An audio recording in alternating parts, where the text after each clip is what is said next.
starting a new year, and with that comes all the usual pressures. The resolutions, the goals, that feeling that we've got to somehow reinvent ourselves.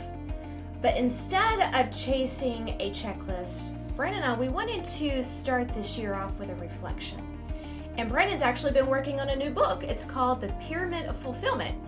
And if you're listening to us over the past couple of months, that may sound familiar to you because it is something that was brought up in a previous episode. It was actually, I think, birthed, you might say, from a previous episode. Yep. And today we're going to be exploring that more in depth, not as experts, but as two people that are trying to figure out life and embracing this in an honest way of the journey of life that we're experiencing. And I'm really curious to see how Brannon's ideas can be played out in everyday life. So I'm going to be asking questions from that perspective.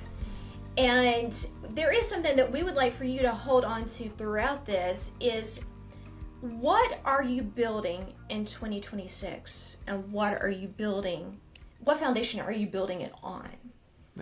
So let's start with the big picture.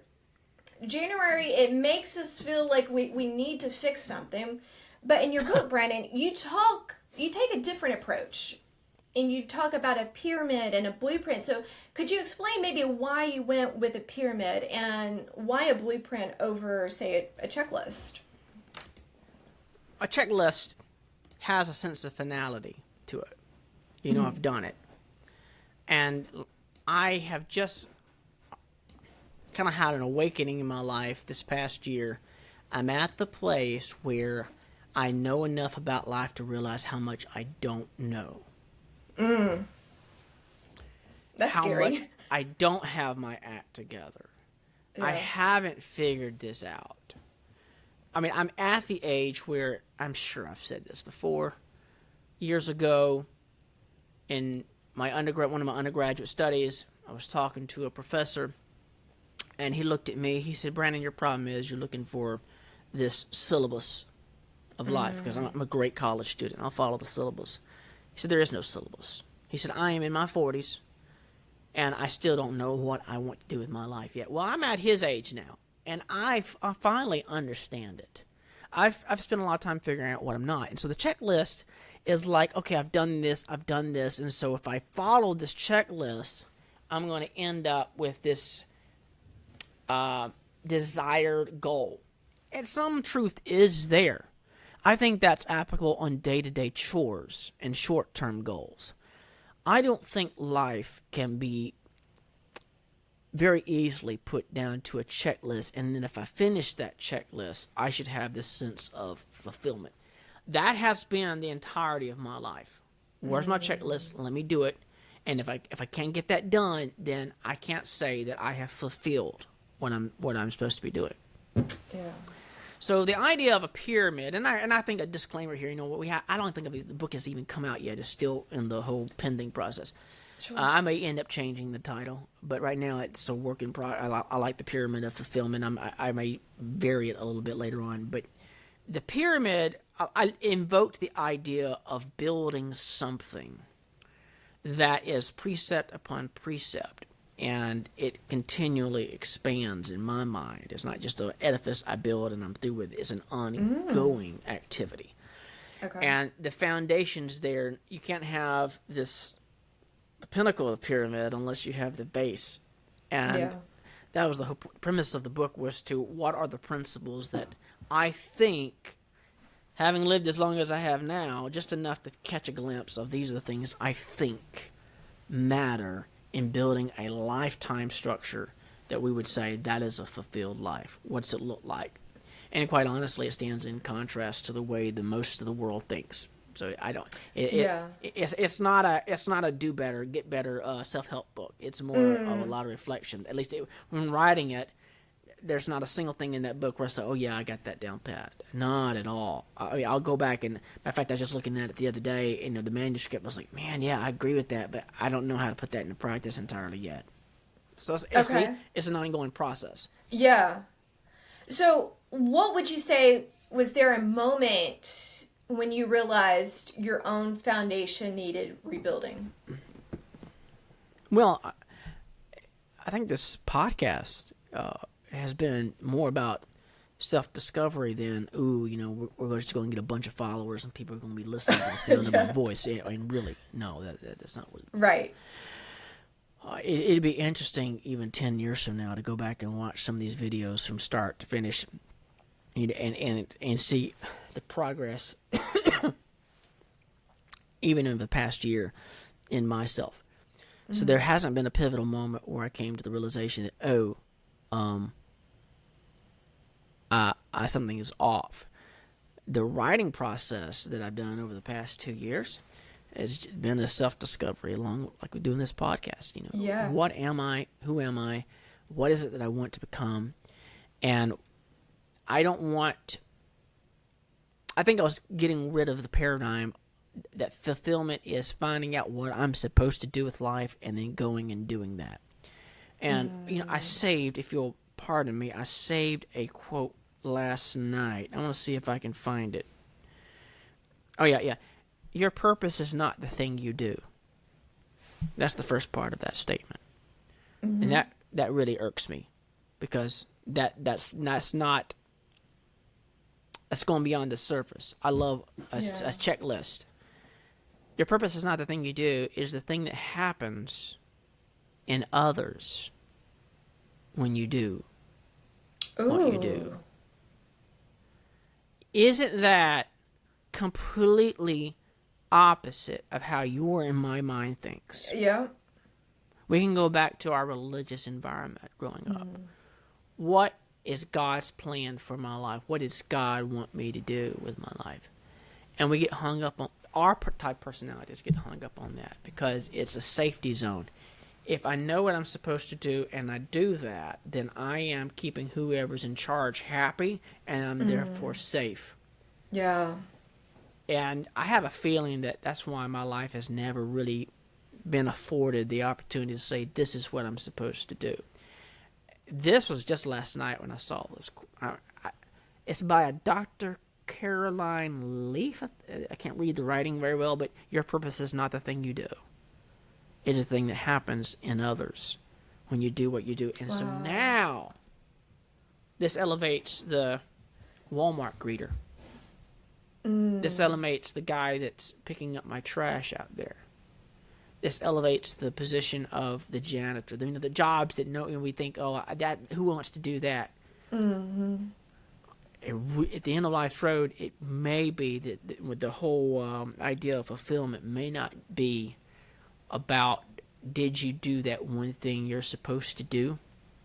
Some lives may be destined to do a lot of different things, but it's what if? Oh, here's the deal. Flip that quote. What if you do what you're supposed to do, but it doesn't have a real positive impact on other people because of the way you did it? You did it for you. You did it out of fear. You did it out of greed. You did it out of, I'm trying to protect myself, better myself, and the outflow horizontally was never there. Well, you could do that thing. You could be that doctor. You could be that occupation that maybe your life is destined to do, but the way you did it did not actually, in the end, be successful in terms of how it impacted other people. So it's very altruistic in its concept. So, before we get into the layers of the fulfillment, what do you think true fulfillment actually looks or feels like? And I'm sure this is going to vary from person to person, but I'm curious for myself personally, like, how do I know when I've succeeded in that? Are we back to the checklist? We're back to the checklist, and I do not think that it is an arrival. I think what's unfolding in me is that fulfillment is a deep inner peace that's arriving from the present, because you only have the present. The future doesn't exist yet. The past is gone. Yeah. It arises from when you in the present, knowing that you are living in alignment with your values to the best of your ability. You see the authenticity that's coming out. You've heard me talk about the REAL acronym. Yeah. And when that alignment is happening, you'll be able to find a sense of wholeness in a couple of different areas. Your intra-personal. Then you see the effects that's happening on your home environment, your family. People are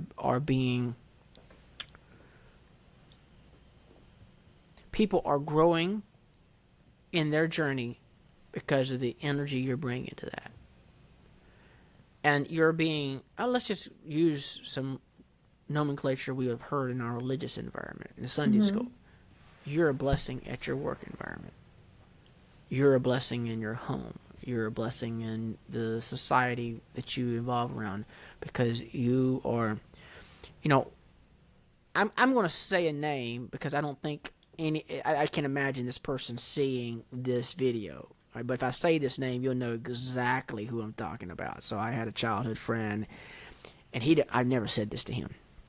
His name was Daryl Lee Stetler. Fantastic. And I went to college with him. Daryl Lee has no earthly idea that every time I left talking to Daryl Lee, I felt like $1 million. He always had a way of making me feel like I was $1 million. And so Daryl Lee is a pastor out in, I think, Oklahoma right now. And he had the foggiest idea that I've watched his life. I mean, he probably don't ever think about me. But Daryl Lee had a fantastic impact on me just by the energy that he brought. I mean, we're talking about an 18-year-old kid, 19-year-old kid in college. Daryl Lee was, hey, Brandon, that was a great job you did, man. You made me feel really good. That, to me, is an example of fulfillment. And no one would look at Daryl Lee's life. He's pastoring a church. Whether they got 100 people there, I don't know. It's not a big church. And so, that's the epitome of fulfillment. But Daryl Lee, when I've been around him, and even looking in from outside, I was like, wow, there's value, there's fulfillment there. And so I think fulfillment means when I get to live a life of alignment, and the ultimate goal would have feedback from the environment that I'm in, and I can say, oh man, I'm helping that person over there. I'm a blessing. I'm helping. And I didn't realize what that felt like until a few years ago when I was still doing some music at a church, and I was playing piano. Okay. And I would treat every time I'm playing like it's a concert. Oh, look how, am I doing a good job? And I remember one particular morning, I didn't do that very good a job. I knew I had hit some wrong notes or something. I didn't feel good about it at all.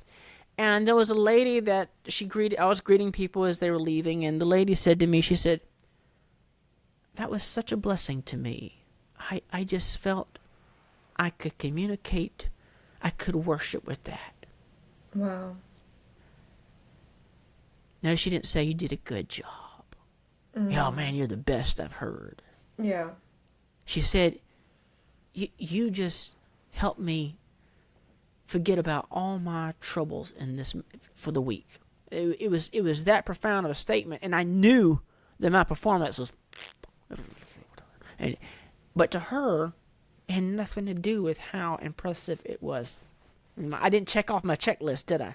But there was something about what I was doing in that moment that it so struck me to this day that might be fulfillment, in the sense of how I'm impacting the other person, not so much in what I did. There was... I'm going to pull from my religious background again. If anyone's listening to this that's not from this religious background, but there's a song, an old gospel song that says, little is much if God is in it. Yeah. And the message being... what is the attitude that I'm doing this with? Now, I am not speaking from a place of I've got this down pat. I'm speaking from I feel like I'm at the start of this journey. Yeah. Not that I've been down this journey. I feel like I've been going down the wrong path with the wrong mindset, and I've turned and looked, oh, there's a different path. Oh, it's entirely different. Yeah. The motivations are different. The programming's different with that. And I think writing the book was my attempt to wrap my head around what I was feeling inside, but not because I got this down pat. I mean, I really and truly think it's going to take 20 years to get before I can say, yeah, I feel like I've really got a grasp on this. Okay, so correct me if I'm wrong, but based off of that theory, it's going to take people in your life for you to feel fulfilled, because you're saying it's coming from how you're impacting others. Yeah, that brings up an interesting concept that the introvert in me absolutely despises.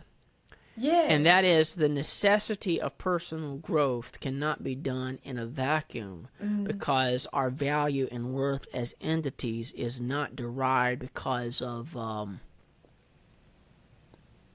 what I'm doing for myself.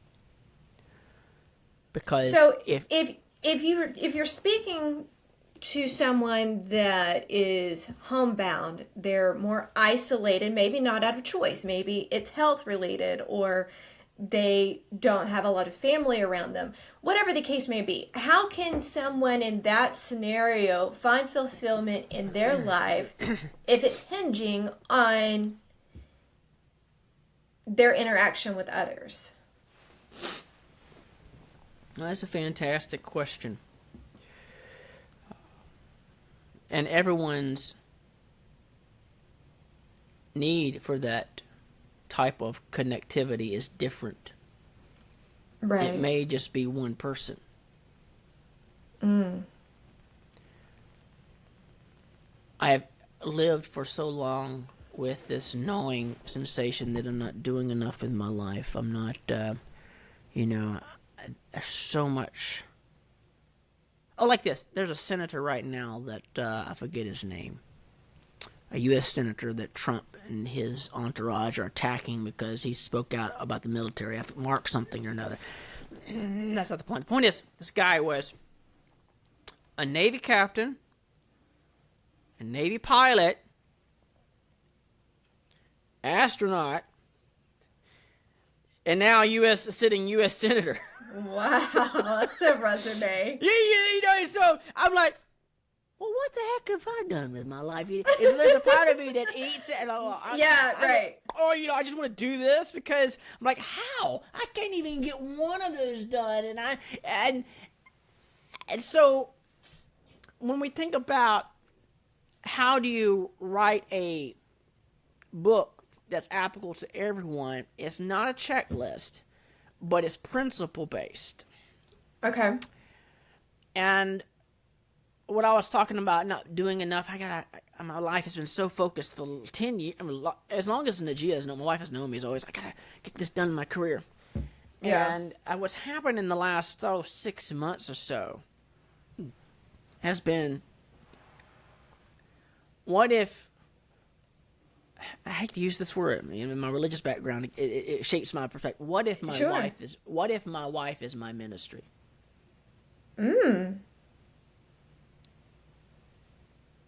What if,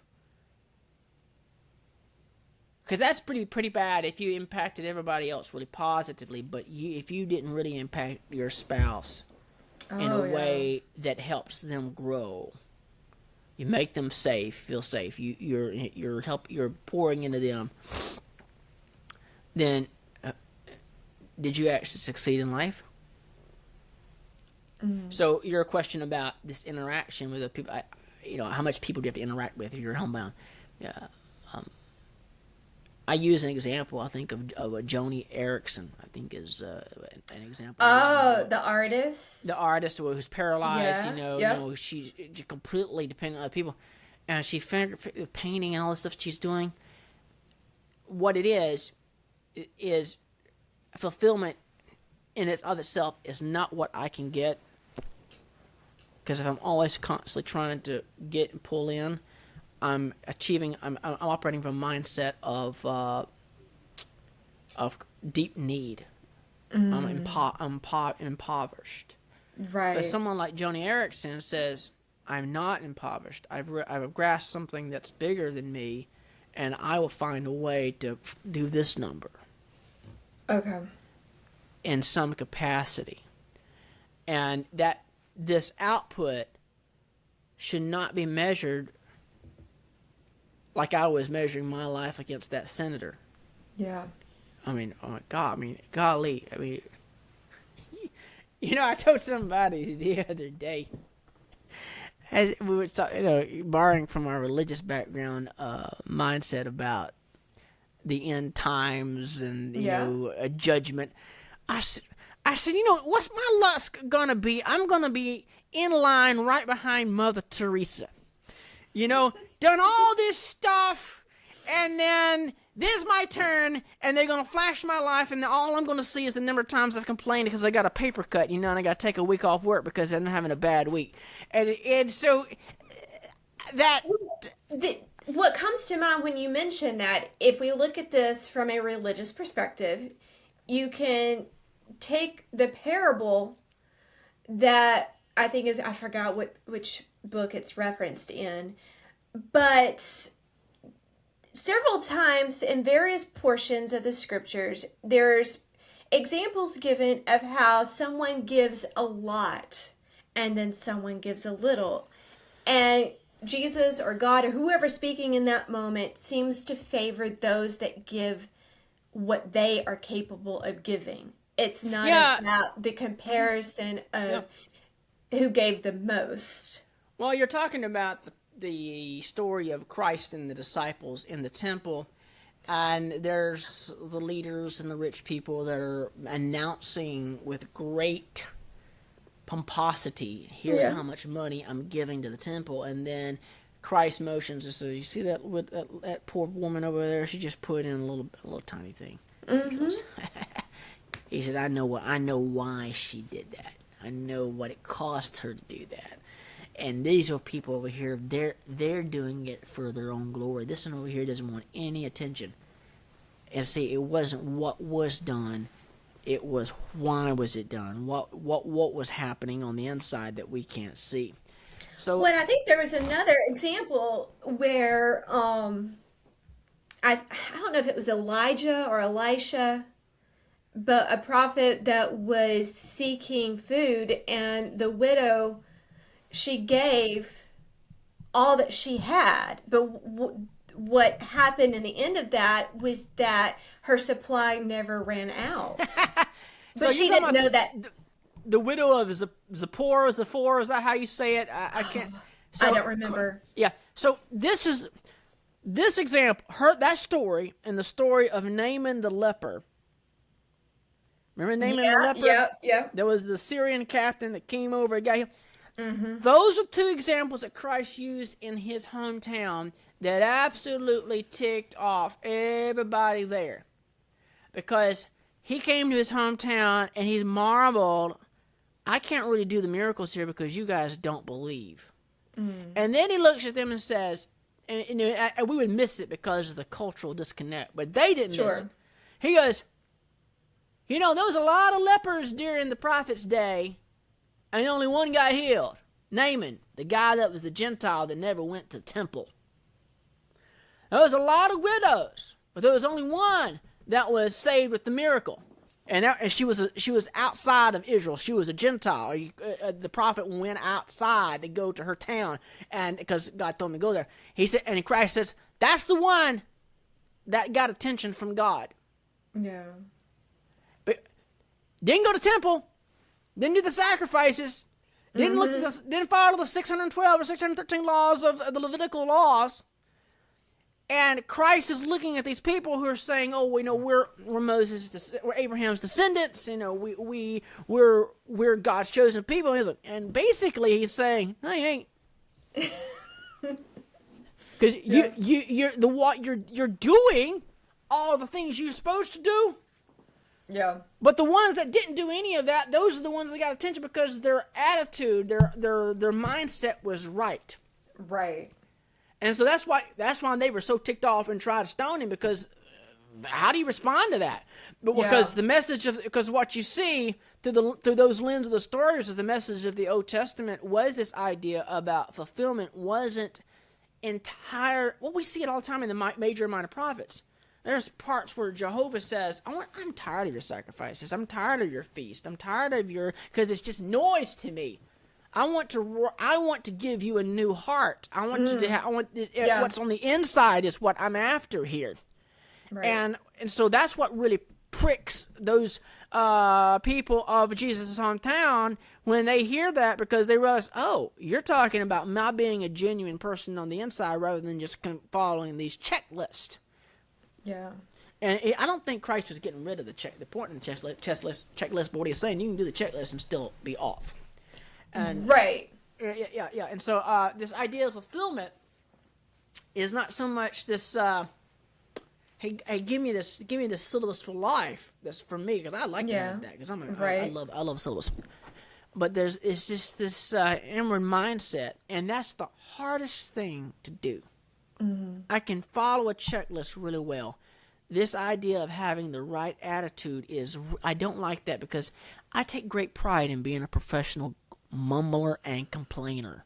I can ruin any positive experience. Trust me, I will find the negative, and I sometimes get on my wife's nerves, because it's just my gift. I can find the negative. I can create negativity very easily. Well, I think for you and me, I don't know that we necessarily go looking for it. It's just obvious to us. It calls to me. It calls to me. That's a reference to Friends, by the way. I refrained from completing that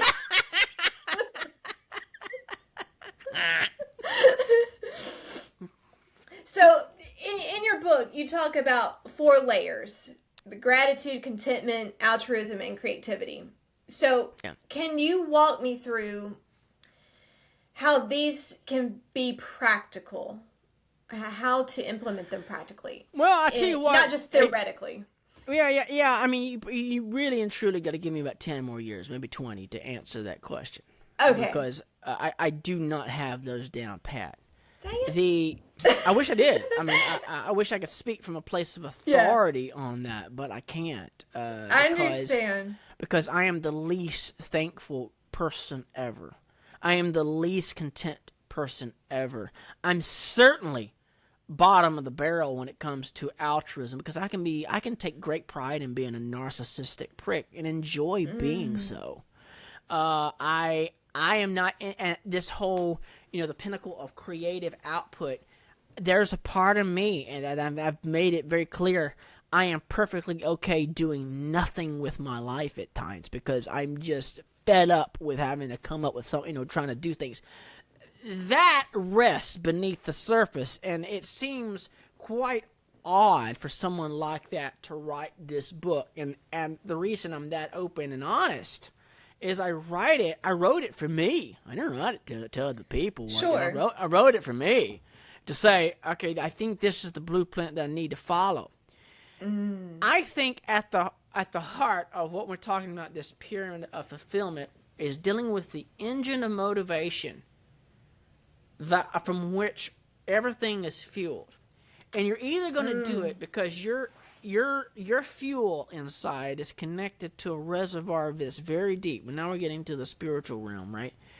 And you're tied into this whole idea that of wealth, emotional and spiritual wealth, that's non-contingent on the environment. Or the opposite, which is driven from a place of scarcity, a place of fear, a place of control, manipulation, because I have to get. And you can build a life that is either one or the other, but one of those fuel cells are going to be are what's driving your life. Yeah. And so the call is to taking a look at, well, how do we build a life of fulfillment that's not... You can have destructive success. You can be famous, you can be wealthy, and it be entirely destructive. But on the outside, it looks great. Man, that person's successful. That person has reached fulfillment. Really? And so I contrast the pyramid of fulfillment with this dark triad, and in my mind, I invert it. Because the person that is pursuing true fulfillment is starting from, and I argue in the book, a recognition. And I don't think it's possible to do without it. The whole premise of the book really draws strongly from our religious background. And if anyone has look at the progress of my writings, they have gone from contentment and misery. Mm-hmm. I don't believe in anything, and nobody matters but me. And then and that was kind of tongue in cheek. Okay. Oh yeah. This joy of insignificance. So I don't have to be significant in the other eyes of other people to really find what really matters. Mm-hmm. Now it's really stepping into that. The person that's building a pyramid or life of fulfillment, true fulfillment, is finding that their definition of who they are is largely built on some form of output. How can I give from who I am to the environment? Yeah. The destructive person is like a black hole. Approve of me. Accept me. Make me feel good about myself. Do what I say. Help me. I want to feel like I'm in control so I can feel safe. The other person abandons that because they realize that this is all a lie. And I argue in the book about if we're building a life of fulfillment, the basis is going to really be found on one's perspective of whether or not you are created versus not created. It boils down to this: if I am created, then I am claimed, and if I'm claimed, then I have worth, and if I have worth, then that means that everything that I need for the journey that I'm taking is already there. It's already there. I may not see it, I may not know it, I may not understand. That's okay. And there's this impulse, this steady beat of, I don't have to have all the things the material world has programmed me to believe are necessary for fulfillment. Mm-hmm. Their motivation is fear, self-fulfillment from a place of need. I need power so I feel safe. What I argue here is the person of fulfillment says, I don't need any of that. As a spiritual being, I actually have immense worth. And it's not based on anything that's temporal. Right. And so if I start with that, I then can go through these practical applications of, life is a gift. Mm-hmm. I get to experience. That's why I started with gratitude. It starts reframing even the negative things. Start seeing the bad things that we call as that's an opportunity for me. That in itself is a gift because it's an experience. Okay. Well, I think that in of itself is a mindset that we are not exactly conditioned to default to. Let me show you something. So, based off of these conversations you and I have, every year in December, I have a tradition where I do something daily with Chloe. Okay. Leading up to Christmas. Okay. And so we have an advent calendar, and I started something new this year. I started the gratitude jar. So every day we would sit down as a family and we would each take a note and we would write down. And I told them, I said, look, it can be anything you want. But it needs to be specific, not just, I'm grateful I have food. Or something. I wanted it to cause us to stop and really think. And I confined it to just the year, 2025. Think back over the year. Every day, we're writing down something that we're thankful for. And it got to be difficult for us. All three of us. Like, we were struggling. And I'm like, here we are. Very, very blessed, very, very fortunate, and we are struggling. And I had to stop and wonder, why are we struggling to think like this? It's because we're not conditioned to do so. Yeah. And so it was an eye-opening for me of how much we take for granted, how much goes but that we're not really taking in and reflecting on a daily basis.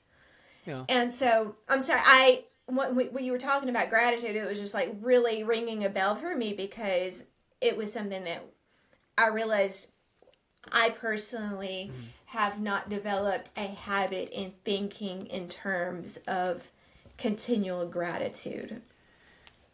Well, it's interesting that in Sunday school, in everything give thanks. That's the actual quote from Paul. Yeah. And that there's a part of me that's viscerally opposed to that. No. Why am I giving thanks? Because I do not see where I'm getting what I want, when I want, how I want, where I want, when I want. And neither do I see the power to negate negative consequences that I don't like. So that programming is in me and is always underneath the surface, where I just I want to do that number at times. You know, and so I think writing this book was an attempt to kind of I don't know if I ever get rid of all that program. I think it's a process of replacing. So I have been doing that. I've been stopping and saying, wow, you know, right now I have this, and I'm talking about things.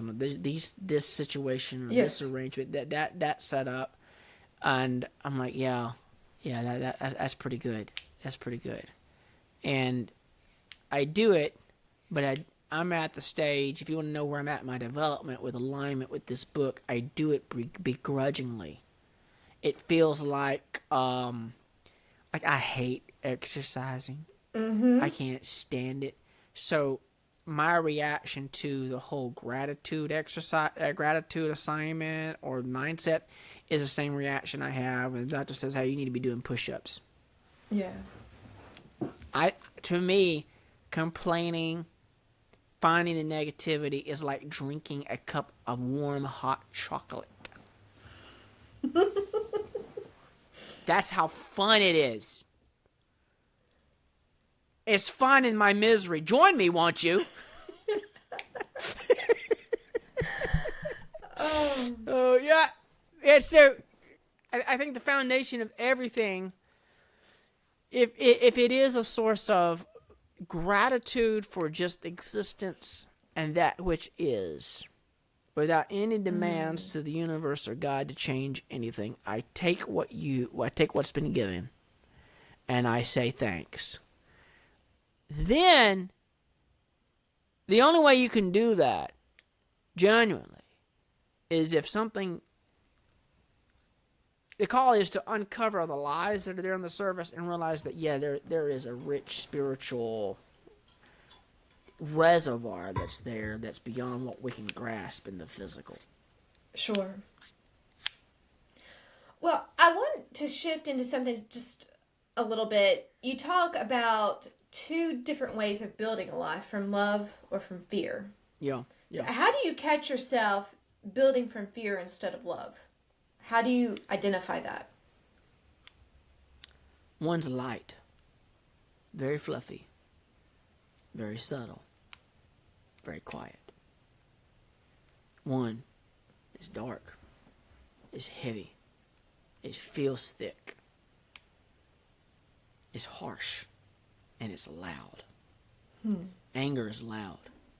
Fear is loud. Yeah. Control is loud.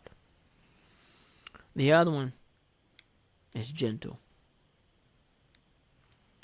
It is not in a hurry to control things because it doesn't have to control things. That's a tough one. I know we talked before on control, and letting go of that is very hard. Like I said, I'm writing about things. I'm looking at it as an observer. Sure. Not someone that says, I have lived this way for 20 years, and let me tell you, this is what, no, I don't. I mean, it's going to be interesting to look back on, even in these meager writings I've done, even 10 years from now. Let's just see what happens. Yeah. Because the fear always works itself out in some form of manipulation and control. And to the extent that that is controlling that life or fueling that life, to that extent, you're going to have, what I talk about in the later part of the book, strong, extreme cases of narcissism. It is all about me. The ability to, I'll do whatever it takes to get what I want, because I don't, the means justifies, the end justifies the means. And I don't have any remorse for what I do. You don't matter. That's the full extent. That's when fear and brokenness become the fuel, and it is driven by an algorithm of impoverishment, poverty. What's the word I'm looking for? It is a place of, I don't have enough, I am not enough, you don't matter. And I gotta wake up with my fist up because I won't get, because life is against me. And well, I do think there are people in our lives, I know I've experienced it personally, that you give and they take and they take, and at some point that will deplete you. Yeah. So there's got to, I think, be a balance to your theory on what we do for others, but also we have to also do some things for ourselves. Well, it has to. You can. Here's how twisted the mind can get.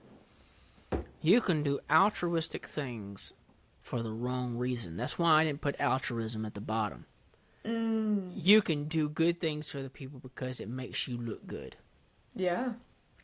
You can do good things for the people because it's a power thing, because you know that a lot of people operate on the law of reciprocity. If I do something for you, you're going to feel indebted to me, and I can use that later on. Those are real mastermind narcissists. And I think the person of real maturity and balance, they do what they do because it's in alignment with their values and they want to be true and authentic. But they also do not base their ultimate peace on whether or not the environment totally approves of them. Okay. They don't ignore the feedback from the environment, but they are comfortable with themselves because they live in alignment with the best that they know. And when new truth comes along that they need to adapt, they don't find it to be threatening because they're constantly searching for truth. They're constantly searching for a better understanding of reality. And they learn to adapt to that because they also probably don't judge themselves as strongly because they know that I'm doing this to the best of my ability. And I'm aware that my motives are not coming from a place of need. My motives are coming from a place of excitement on what I get to do for other people. Or what kind of blessing I get to be with my life. What kind of creativity. I find great interest in some of these videos online of people doing like arts and craft. Oh, yeah. They're finding the great fulfillment in sewing quilts. And then they're going to go give the quilt to someone. Or maybe the paradigm of fulfillment by the world standards does not elevate the simple and the quiet. We elevate the ones that are most flashy, the loudest, the most self-attention-seeking type thing. And I think in dealing with those that are really narcissistic that would drain us, the person that has real strength from authenticity knows that they can't change other people. They're not responsible for other people. This is where I've messed up in my time, is trying to change other people, trying to force them, rather than realizing, you have to be yourself, and you have to allow people the freedom to be who they're going to be, and understanding that, you can't change people, and that's not your responsibility. And you have no problem you have no problem healthfully, in a healthy manner, protecting your own sanity and own peace of mind by not allowing the toxicity to drain you. And so you'll keep yourself from that if necessary. Yeah. So what would you say would be one quiet practice that anyone could implement to start building fulfillment over time?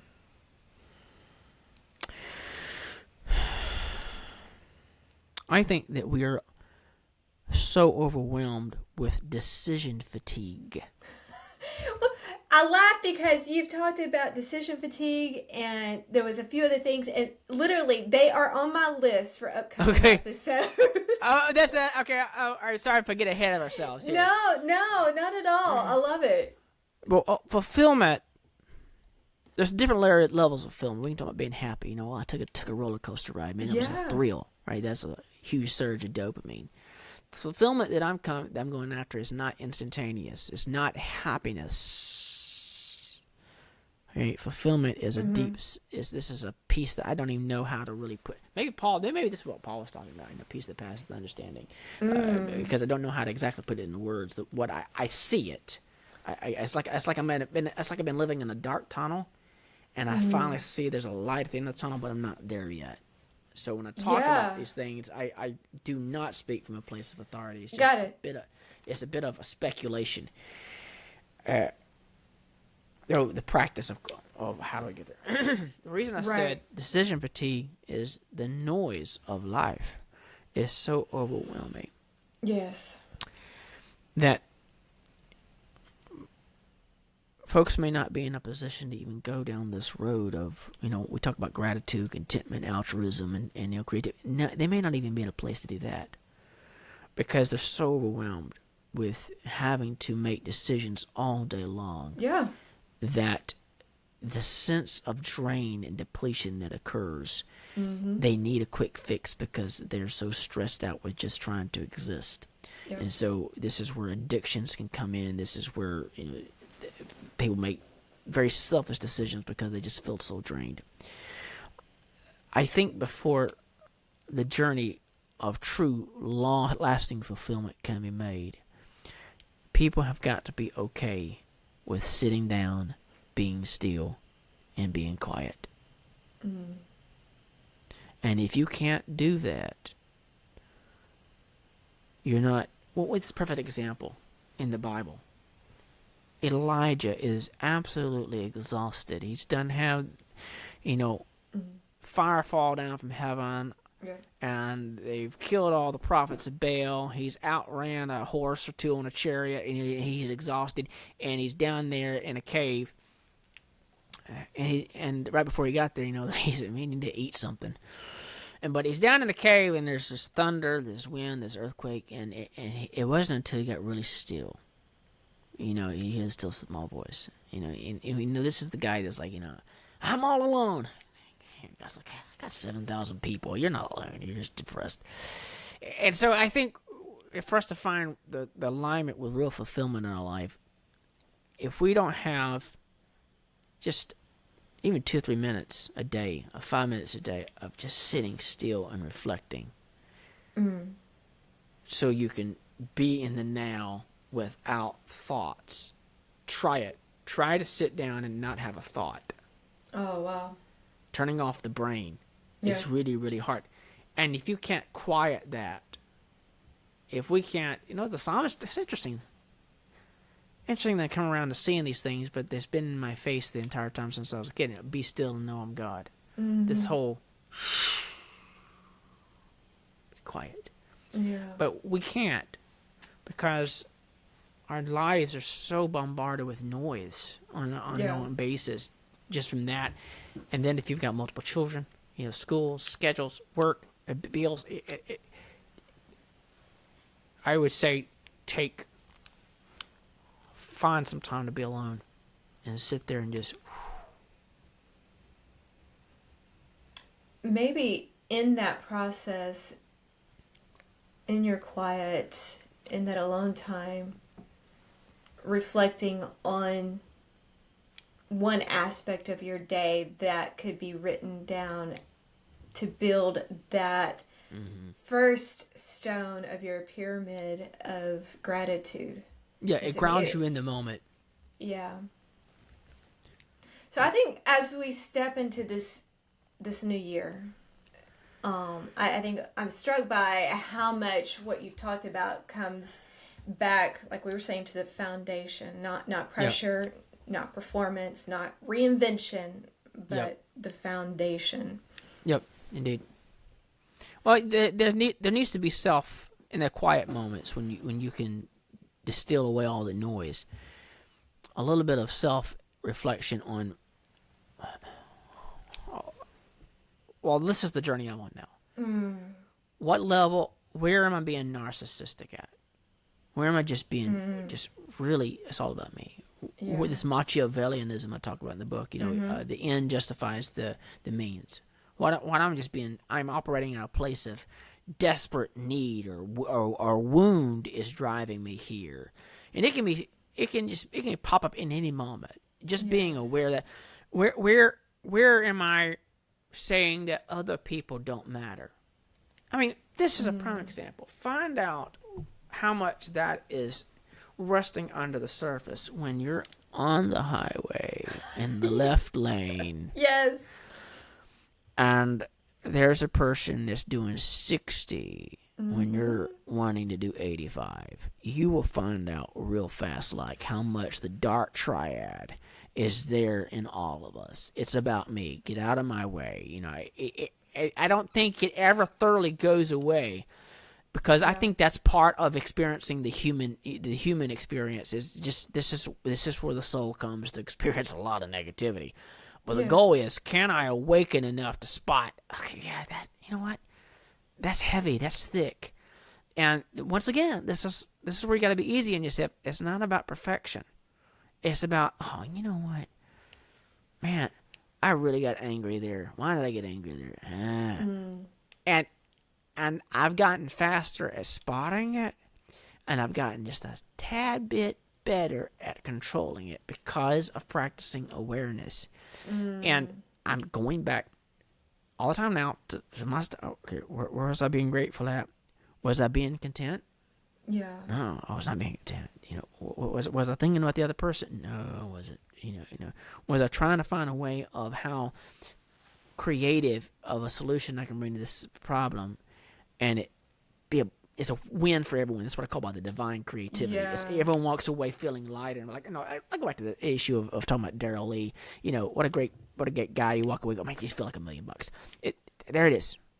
It's I don't know how to quantify that energy, but that is an epitome of someone that's operating from a place of fulfillment. I don't have everything together. I don't have it together. I don't have all the answers. Yeah. But I'm tapped into something that's bigger than who I am.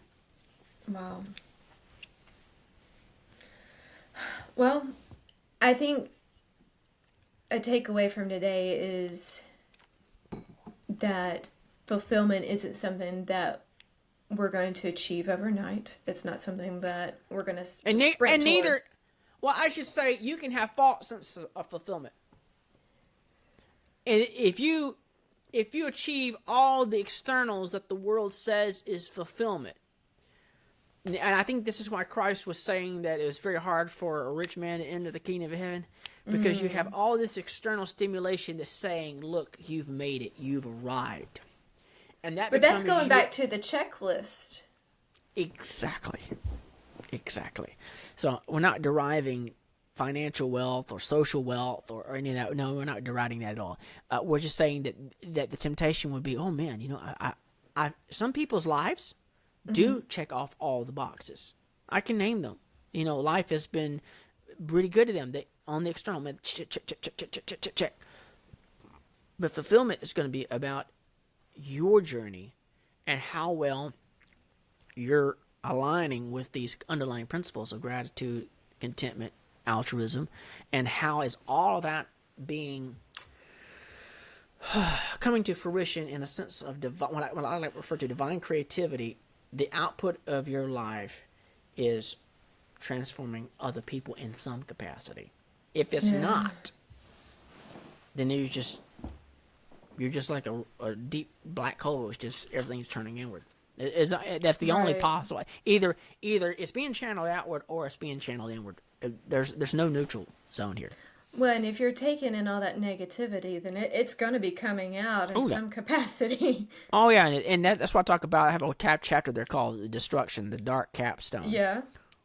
Where you can have a very successful life, but it's just destructive. And you see this a lot in politicians. I think politics has it naturally attracts people that are not of this narcissistic nature. I think, and it may take that to really be successful in that field. Well, I think it definitely challenges me to be more in tune with my mindset. Yes, that's what the book's about. Indeed. And, our resolutions for this year, nothing wrong with having a checklist. I have my checklist. I mean, where's it at? Oh, yeah, you got me this beautiful journal. And I do. And I have, I dated and I have my things I want to get done. Sure. There's nothing wrong with that. But the mindset in which I do them, Ooh. I can, yeah. Why am I doing that? Is it because what kind of output do I want from those things that I'm doing? Am I looking forward to being a blessing to other people, or am I looking forward to making them, reaping more money or more praises so I can feel better about myself? I would like to be at a place where I find great fulfillment over being a Daryl Lee. You see, like I want my engine to be fueled by, oh man, that makes me happy to know that someone said to me, you made my day because of what, like the woman at the church thing, didn't do so good on the playing, and it was such a blessing. That's what I'm talking about. You can't. It's light. It's fluffy. It's not loud. There's not a lot of praise for who you are as an individual. You're not a lot of glorification of that. It's something intangible that very, very, very, very powerful is being done there in that moment. There's a transfer of energy that's not about you. It's about something bigger. And my words fail me. I really struggle to put that in words. Well, I appreciate you taking the time to talk about the book. It should be out pretty soon. Well, I've looked over it, and it's definitely made me more challenged this year in how I process, how I view things, how I react, respond. Yeah. And maybe that's this year isn't asking us for necessarily a resolution, but maybe it's asking us to make that one small step, that one small stone placed with purpose. Yeah.